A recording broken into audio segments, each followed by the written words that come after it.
Isang mapagpalang araw po sa ating lahat. So, today is Tuesday and nandito pa rin tayo sa ating series which is God's Catalyst for Change.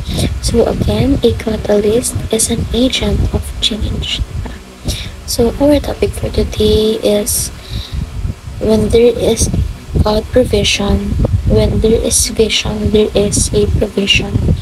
So, in connection to our topic for today, ang Bible verse na ating tatalakayin ay ang Exodus chapter 3 verses 8 to 10. So, in English Standard Version, ayan. And I have come down to deliver them out of the hand of the Egyptians and to bring them up out of that land to a good and broad land, a land flowing with milk and honey, to the place of the Canaanites, the Hittites, the Amorites, the Perizzites, the Hivites, and the Jebusites.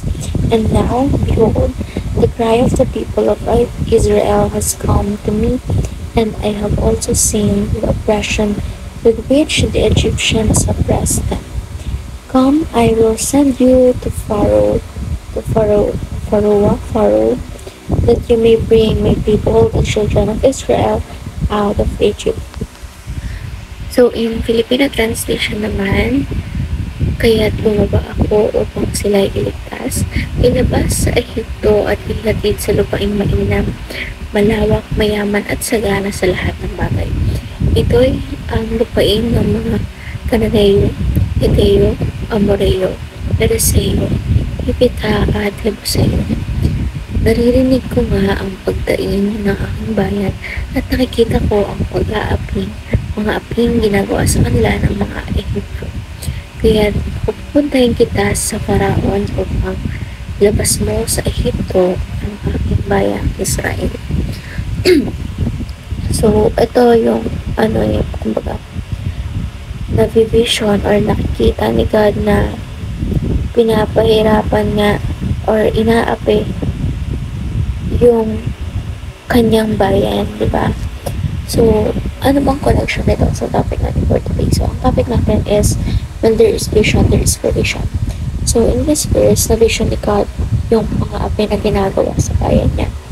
And with that, He provided a provision or He came up with a provision which is, ayun nga, ilalabas nga sa Ehipto ang kanyang bayan Israel. So, He told someone, He commanded someone na ilabas yung yung bayan niya out of Egypt, diba? So, ayun yung naging provision niya based sa naging vision niya. So, that is a one true testimony na when there is vision, there is a provision, especially when it comes to God. So, para mas mapalawak pa itong talakay natin, express tayo sa ating teaching. Number 1, God's vision is redemption of the nations through the gospel. So, ang navivision ni God, ang vision niya sa atin, kumbaga, yung goal niya, yung nakikita niya sa atin, is yung redemption ng lahat ng mga bansa through the gospel, di ba? So, hindi tayo masisave because of our works, not because of our individual works, hindi kung gaano tayo naging mabait dito sa mundo, hindi kung hindi tayo masisave na nakabase sa lahat ng na-accomplish natin, sa dami na na-accomplish na nagawa natin dito sa mundo, no. So, His vision is yung pagkakasave natin as being redeemed from our sins through the gospel. So, not by ourselves, not by anyone else, but by the gospel. Yung understanding natin ng gospel na which will also lead us to be a catalyst of change or an agent of change, diba? Lalo na tayo mga Kristiyano, dapat tayo yung nangungunang nakakaintindi sa gospel kasi tayo yung mga nagdi-disciple, tayo inaasahan ni Lord God na mag-aakay pa ng mas maraming spirits towards sa Kanya. And number 2, God's vision determines our purpose. So, yung vision ni God, di ba, ayun yung determine. Ayun yung nakakapagsabi kung ano nga ba ang purpose natin dito sa mundo. So, tayong mga tao, hindi natin kaagad yan malalaman, di ba? So, kaya nga kailangan natin makipag-communicate kay God, and we need to find out His vision for us. Ano ba yung plano niya para sa atin, di ba? Ano ba yung gustong i-reveal ni God sa atin? Ano ba yung purpose natin dito sa mundo?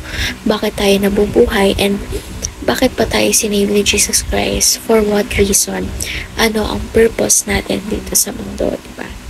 And number 3, God's vision never lacks His provision.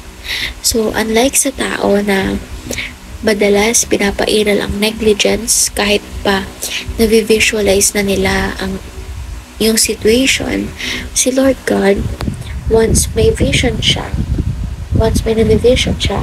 is nagpo-provide agad siya ng provision. Like for example, dito sa verse, diba? Na-vision niya yung pang-aping ginagawa sa bayan niya. Kaya he did something, diba? To solve the problem, diba? Nag-command siya na alisin yung bayan niya sa Egypt since inaapi nga yung bayan niya doon, diba? So, His vision never lacks His provision. Always yan. Constant and continuous. So, ngayon naman is proceed tayo sa ating application. So, number 1, know God's vision and purpose for us. Number 2, step up and drop all our excuses. Number 3, trust the sufficiency of God's provision. So, for our discussion part, by now, after watching this devotion, we should be able to identify the ways on how we can practically apply the principle that God's vision will never lack His provision.